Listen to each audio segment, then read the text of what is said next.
പ്രിയപ്പെട്ട കുട്ടികളെ, എല്ലാവർക്കും സ്വാഗതം. നമ്മൾ 10ാം ക്ലാസ്സിലെ കോർഡിനേറ്റ്സ് എന്ന് പറയുന്ന ചാപ്റ്ററിന്റെ ഒരു ക്ലാസ് മാത്രമാണ് കിട്ടിയിട്ടുള്ളൂ അല്ലേ? ഒരു ക്ലാസ് എടുത്തിട്ടുള്ളൂ. അതിനുശേഷം നേരെ ടാൻജൻസ് എന്ന് പറയുന്ന പാഠത്തിലേക്ക് ഒന്ന് ചാടുകയാണ് ചെയ്തത് സാർ അല്ലേ? കാരണം ഉണ്ടായിരുന്നു, ഞാൻ അതിൻ്റെ ക്ലാസ്സിൽ എക്സ്പ്ലെയിൻ ചെയ്തിട്ടുണ്ടായിരുന്നു എന്തുകൊണ്ടാണ് ഇതിലേക്ക് മാറി എന്നുള്ളത് അല്ലേ? അതൊരാവശ്യം വന്നതുകൊണ്ടും അത്യാവശ്യങ്ങൾ പറഞ്ഞതുകൊണ്ടും മാത്രമാണ്.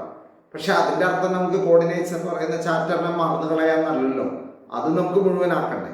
അപ്പോൾ അതിനുവേണ്ടി ഒരു ചെറിയൊരു ക്ലാസ്, ചെറിയൊരു വീഡിയോ മാഷ തയ്യാറാക്കിയിട്ടുണ്ട്. നമുക്ക് അതിലേക്ക് പോകാം അല്ലേ? ഇപ്പൊ കഴിഞ്ഞ ക്ലാസ്സിൽ കോർഡിനേറ്റ്സ് എന്ന് പറയുന്ന ചാപ്റ്ററിന്റെ ബേസിക് ആയിട്ടുള്ള കൺസെപ്റ്റുകളൊക്കെ നമ്മൾ വിശദീകരിച്ചിട്ടുണ്ടായിരുന്നു. എന്താണ് കോർഡിനേറ്റ്സ് എന്ന് പറഞ്ഞാൽ, എന്തിനാണ് ഈ കോർഡിനേറ്റ്സ്? ആ പൊസിഷൻ തീരുമാനിക്കാൻ വേണ്ടിയിട്ടാണ് ഒരു പ്ലെയിനില് അല്ലെ? അത് നമുക്ക് സൗകര്യമാണ്. അതിനുവേണ്ടി ഒരു പ്ലെയിനെ നമ്മൾ 4 ഭാഗങ്ങളായിട്ട് 4 ക്വാഡ്രന്റുകളായിട്ട് മുറിക്കുന്നു. അതിന് നമ്മളെ സഹായിക്കുന്നത് 2 വരകളാണ് അല്ലെ? 2 പെർപെൻഡിക്കുലർ ആയിട്ടുള്ള ലൈനുകളാണ് നമ്മളെ സഹായിക്കുന്നത്. ഒന്ന് ഹൊറിസോണ്ടൽ ആയിട്ടും ഒന്ന് വെർട്ടിക്കൽ ആയിട്ടും. ഹൊറിസോണ്ടൽ ലൈനിനെ നമ്മൾ എക്സ് ആക്സിസ് എന്ന് പേര് വിളിക്കുന്നു. വെർട്ടിക്കൽ ആയിട്ടുള്ള ലൈനിനെ അല്ലെ, ലംബമായിട്ടുള്ള വരയെ നമ്മൾ എന്ത് പേര് വിളിക്കുന്നു? വൈ ആക്സിസ് എന്ന് പേര് വിളിക്കുന്നു. എക്സ് ആക്സിസിലുള്ള ഇതിലെല്ലാം വൈ കോർഡിനേറ്റ് 0 ആയിരിക്കും അല്ലെ? വൈ ആക്സിസിലൊക്കെയുള്ള എക്സ് കോർഡിനേറ്റ് 0 ആയിരിക്കും. രണ്ടും കൂടി കൂട്ടിമുട്ടുന്ന ആ പോയിന്റിനെയാണ് നമ്മൾ എന്ത് പേര് പറയുന്നത്? മൂലബിന്ദു എന്നൊക്കെ പറയുന്നത്, ഒറിജിൻ എന്നൊക്കെ പറയുന്നത് അല്ലെ? അതിന്റെ കോർഡിനേറ്റ്സ് 0 0 എന്നാവും. ഒരു പോയിന്റിന്റെ കോർഡിനേറ്റ്സ് നമ്മൾ തീരുമാനിക്കുന്നത് എക്സ് വാല്യൂ ഫസ്റ്റ്, അതിനുശേഷം വൈ വാല്യൂ. എക്സ് ആക്സിസിൽ, അതായത് തിരിച്ചു പറയാം, ഒറിസോണ്ടൽ ആയിട്ട് എത്ര മൂവ് ചെയ്യണം, അതിനുശേഷം വെർട്ടിക്കൽ ആയിട്ട് എത്ര മൂവ് ചെയ്യണം എന്നുള്ള ആ ഒരു ഇത് നോക്കിക്കൊണ്ടാണ്, ആ കണക്ക് നോക്കിക്കൊണ്ടാണ് നമ്മൾ ആ പോയിന്റിന്റെ പൊസിഷൻ അഥവാ കോർഡിനേറ്റ്സുകൾ തീരുമാനിക്കുന്നത് എന്നുള്ളതെല്ലാം നമ്മൾ പറഞ്ഞു കഴിഞ്ഞതാണ് അല്ലെ ഇതിന് മുന്നത്തെ ക്ലാസ്സിൽ. അപ്പൊ അത്തരത്തിലുള്ള കാര്യങ്ങളെല്ലാം പറഞ്ഞു. അപ്പോൾ നമുക്കിനി അതിൻ്റെ അടുത്ത ഒരു കാര്യത്തിലേക്ക് നമുക്ക് കിടക്കാം, അടുത്ത ഒരു എക്സ്പ്ലനേഷനിലേക്ക് കിടക്കാം. അപ്പൊ ഇന്ന് മാഷ് പറയുന്നത് ടെക്സ്റ്റ് ബുക്കിലുള്ള ഒരു 2-3 പ്രോബ്ലംസിനെ പറ്റിയിട്ടാണ്. ഓക്കെ, അപ്പൊ നമുക്ക് ആ പ്രോബ്ലംസിലേക്ക് സ്ട്രൈറ്റ് അവേ വരാം. സോ അതിൽ ആദ്യത്തെ പ്രോബ്ലം ഞാൻ നിങ്ങളുടെ മുന്നിൽ ഡിസ്പ്ലേ ചെയ്യിപ്പിച്ചിട്ടുണ്ട്, നിങ്ങൾക്ക് കാണാവുന്നതേ ഉള്ളൂ. അതിലൊരു ട്രയാങ്കിൾ തന്നിട്ടുണ്ട്. എന്ത് ട്രയാങ്കിൾ ആണ്? ഒരു ഇക്വിലാറ്ററൽ ട്രയാങ്കിൾ എന്നാണ് പറഞ്ഞിരിക്കുന്നത്. അതിന്റെ 1 സൈഡ് 4 യൂണിറ്റ് ആണെന്ന് പറഞ്ഞിട്ടുണ്ട്. പിന്നെ അതിന്റെ ആക്സിസുകളൊക്കെ വരച്ചിട്ടുണ്ട്. അതായത് അവിടെ ആ ട്രയാങ്കിളിന്റെ ചിത്രം നോക്കി അറിയാം, AB എന്ന് പറയുന്ന ഒരു സൈഡ് നിങ്ങൾക്ക് കാണാം. അതിന്റെ ഒരു ലെങ്ത് എന്ന് പറയുന്നത് 4 യൂണിറ്റ് ഉണ്ട്. അതിന് പുറമെ അതിലെ ABC എന്ന് പറയുന്ന വെർട്ടിസസ്. നമ്മുടെ ചോദ്യം അതിന്റെ എല്ലാ വെർട്ടിസസിന്റെയും കോർഡിനേറ്റ്സ് കാണാനാണ്. അപ്പൊ ഞാൻ ഏറ്റവും ആദ്യം ചെയ്യുന്നത് AB എന്ന് പറയുന്ന ആ സൈഡിന്റെ ആ മിഡിൽ പോയിന്റ്, മിഡ് പോയിന്റ് ഒന്ന് മാർക്ക് ചെയ്തു, H എന്ന്. ഇനി ഞാൻ അടുത്ത് ചെയ്യുന്നത് ആ C എന്ന് പറയുന്ന മുകളിലെ വെർട്ടെക്സിൽ നിന്ന് H എന്ന് പറയുന്ന മിഡ് പോയിന്റിലേക്ക് ഒരു ലൈന്, ഒരു പെർപെൻഡിക്കുലർ ലൈൻ ഞാൻ വരയ്ക്കുകയാണ്. അഥവാ ഇക്വിലാറ്ററൽ ട്രയാങ്കിളിന്റെ ഒരു സൈഡിന്റെ മിഡ് പോയിന്റിലേക്ക് ഞാൻ അതിന്റെ ഓപ്പോസിറ്റ് വെർട്ടെക്സിൽ നിന്ന് നേരെ എതിരെയുള്ള ശീർഷത്തിൽ നിന്ന് ഞാനൊരു പെർപെൻഡിക്കുലർ ലൈൻ വരച്ചിട്ടുണ്ട് എന്നർത്ഥം.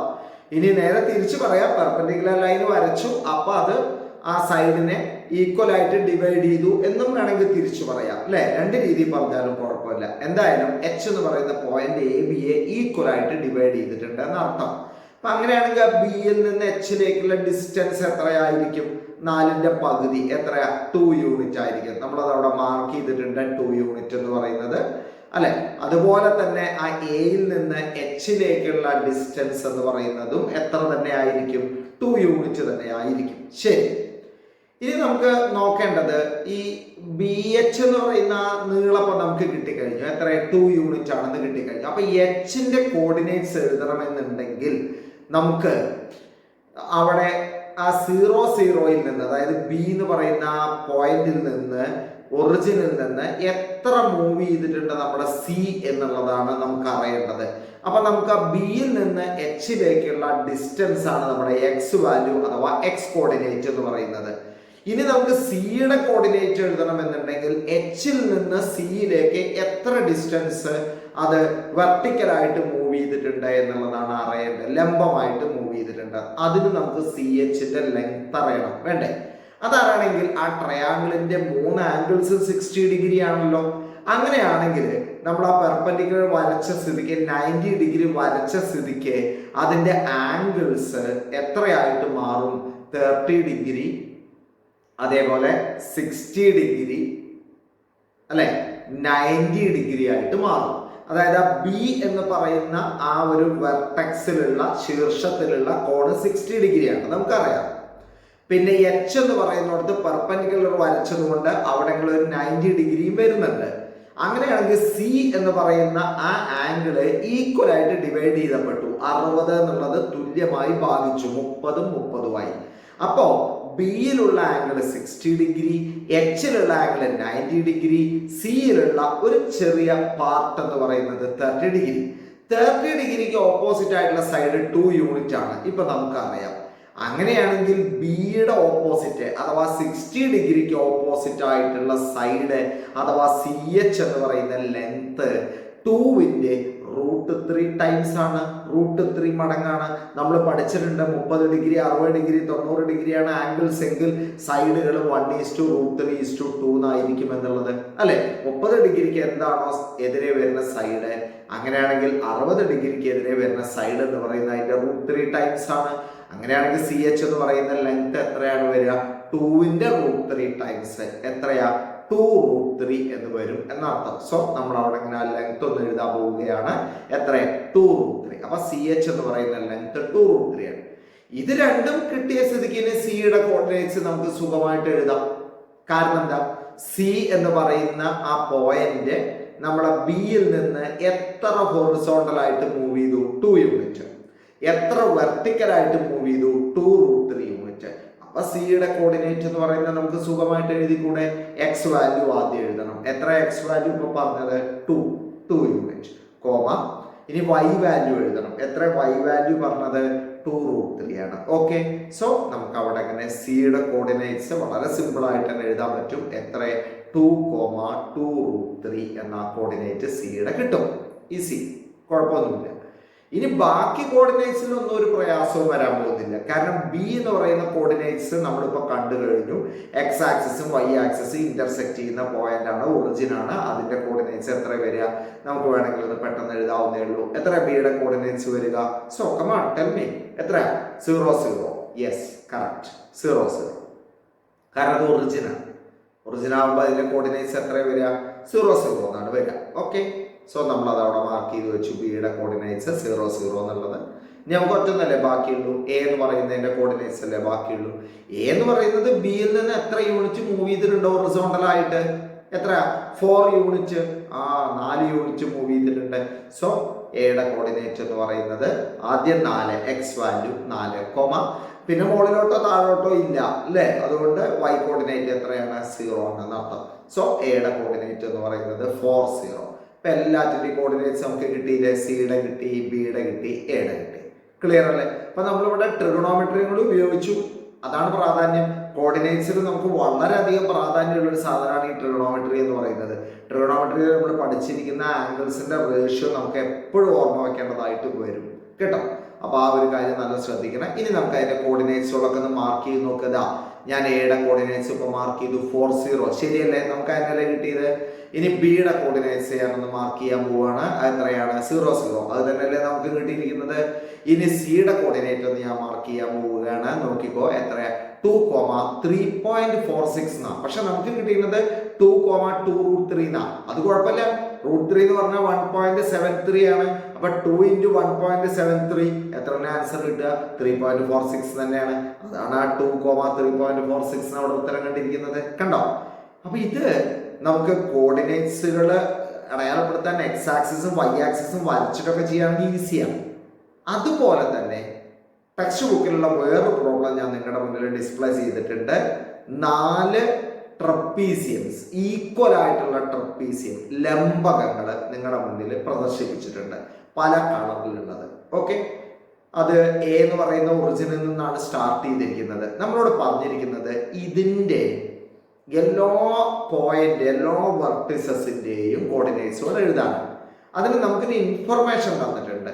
നമ്മൾ ആ വരച്ച ചിത്രത്തിന്റെ അടിവശം എന്ന് പറയുന്നത് ആ ബോട്ടം സൈഡ് ടോട്ടൽ എയിൽ നിന്ന് ബി വരേക്ക് 8 യൂണിറ്റ് ആണ് തന്നിട്ടുണ്ട് ടോട്ടൽ.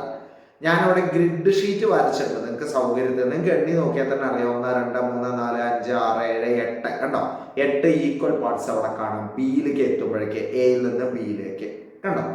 അങ്ങനെയാണെങ്കിൽ ആ എയിൽ നിന്ന് ഐ വരേക്കുള്ള ഡിസ്റ്റൻസ് എന്ന് പറയുന്നത് എത്രയാണ് വരിക? 4 യൂണിറ്റ് ആണ് വരിക. നമുക്ക് ഓരോന്നായിട്ട് അടയാളപ്പെടുത്താം. എയുടെ കോർഡിനേറ്റ്സ് ഞാൻ അടയാളപ്പെടുത്തി. എത്രയാ?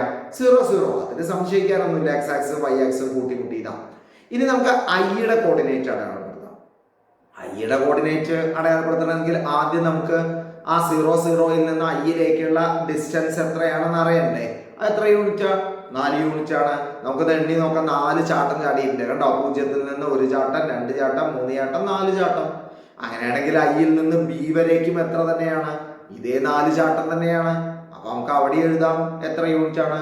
4 യൂണിറ്റ് ആണെന്ന് എഴുതാം. അതും പ്രയാസമില്ല അല്ലെ. സോ അത് ഈക്വൽ ആയിട്ടാണ് അവിടെ. അങ്ങനെ കാരണം ഈക്വൽ ആയിട്ടുള്ള ട്രപ്പീസിയംസ് ആണെന്ന് നമ്മളോട് പറഞ്ഞിട്ടുണ്ടേ, അതുകൊണ്ടാണ് കേട്ടോ, വേറൊന്നും അല്ല അല്ലെ. ലംബങ്ങളാണെന്ന് പറഞ്ഞിട്ടുണ്ട്. അപ്പൊ 4 യൂണിറ്റ് 4 യൂണിറ്റ്. അങ്ങനെയാണെങ്കിൽ ഐയുടെ കോർഡിനേറ്റ് സുഖല്ലേ എഴുതാനേ? കാരണം എക്സ് ആക്സിസിൽ വന്നിരിക്കുന്നതല്ലേ. അവിടുത്തെ വൈ വാല്യൂ എപ്പോഴും 0 ആവുമല്ലോ അല്ലേ. വൈ വാല്യൂ എപ്പോഴും 0 ആവുമല്ലോ. അപ്പൊ എത്രയാണ് കിട്ടുക? 4 0 എന്നാണ് കിട്ടുക. അങ്ങനെയാണെങ്കിൽ ബിയുടെ കോർഡിനേറ്റ് എഴുതാനും പ്രയാസമൊന്നുമില്ല. ബിയുടെ കോർഡിനേറ്റ് എത്ര കിട്ടുക? ടോട്ടൽ എത്ര ഡിസ്റ്റൻസ് ഇപ്പൊ മൂവ് ചെയ്തിട്ടുണ്ട്? 8 യൂണിറ്റ്. പിന്നെ വൈ വാല്യൂ 0 ആണേനും. അപ്പൊ എത്രയാണ് നമുക്ക് ആൻസർ കിട്ടുക? 8 0. കറക്റ്റ്. ഒരു പ്രയാസമില്ല. സിമ്പിൾ ആയിട്ട് നമുക്ക് അടയാളപ്പെടുത്താവുന്ന കാര്യങ്ങളേ ഉള്ളൂ, ബുദ്ധിമുട്ടില്ല. ഇനി നമുക്ക് സിയിലേക്ക് പോവാം, മോളിലേക്ക്. ആ അടിയിൽ നിന്ന് ആ ബിയിൽ നിന്ന് സിയിലേക്കുള്ള ഡിസ്റ്റൻസ് എത്ര യൂണിറ്റാ? 4 യൂണിറ്റ് വരെ എണ്ണി നോക്കിയാൽ അറിയാം. 4 ചാട്ടം.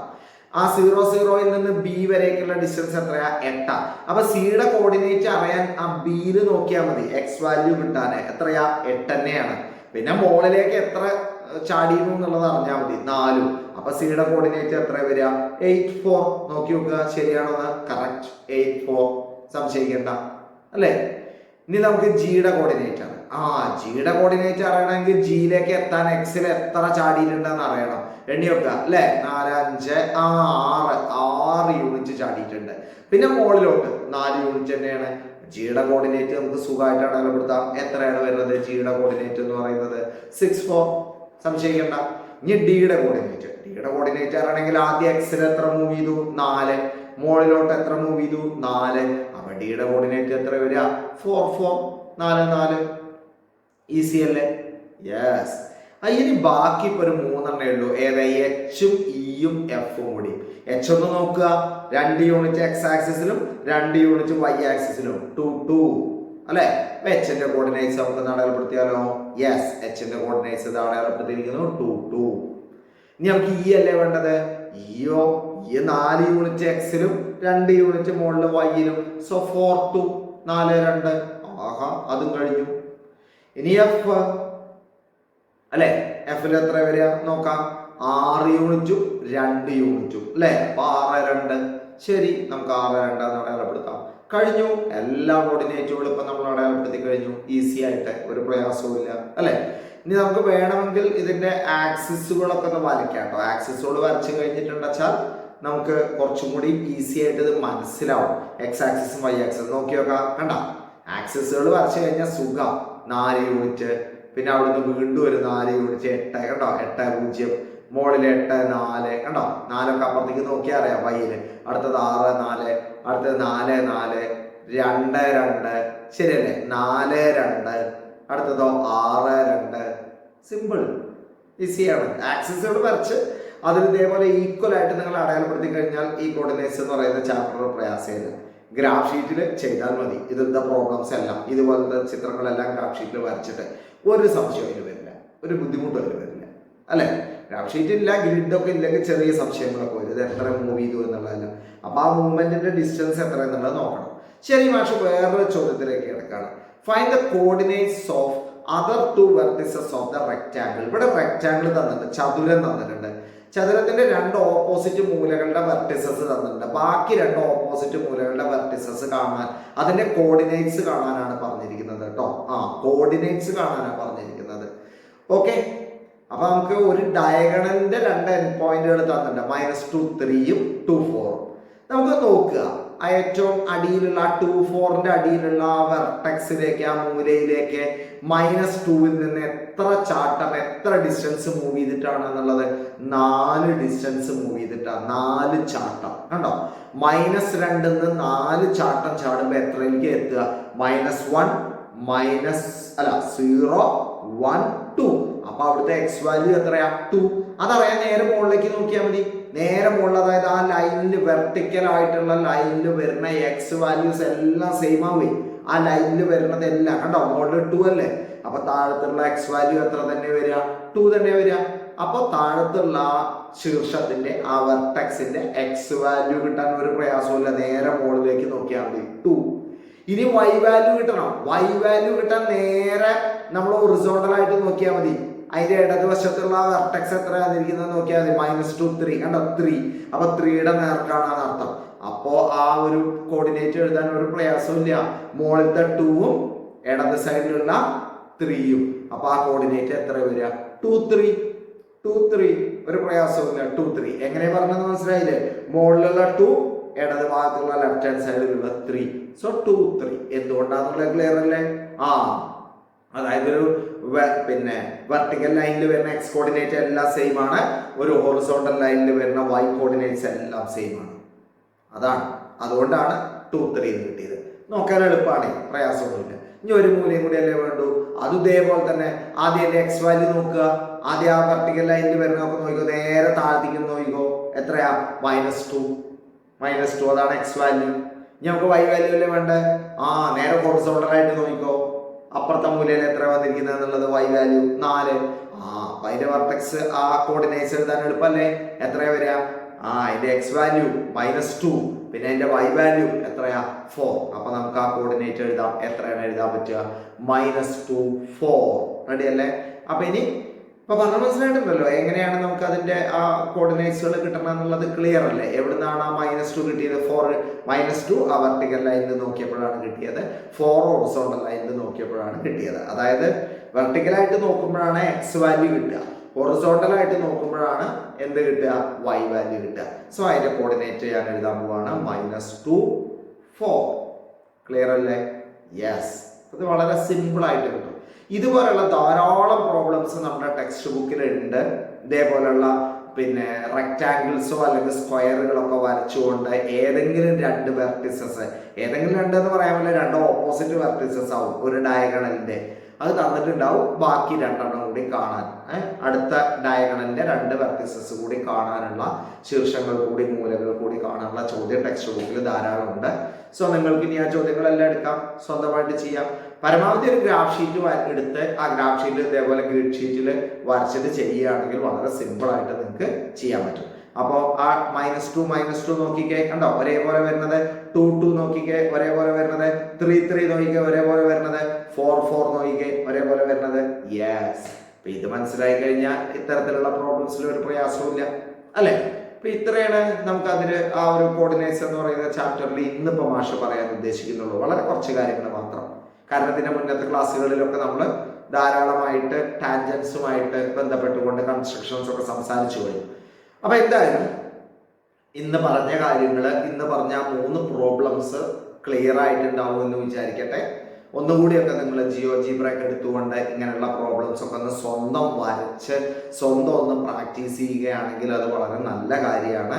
അപ്പൊ ഇനി വീണ്ടും അടുത്ത ക്ലാസ്സിൽ മറ്റൊരു സംസാരവുമായിട്ട്, മറ്റൊരു ചാപ്റ്ററുമായിട്ടോ അല്ലെങ്കിൽ ഇതിന്റെ ബാക്കിയായിട്ടോ ഒക്കെ വീണ്ടും വരാം, വീണ്ടും കാണാം. അതുവരേക്കും ടേക്ക് കെയർ ആൻഡ് ബൈ.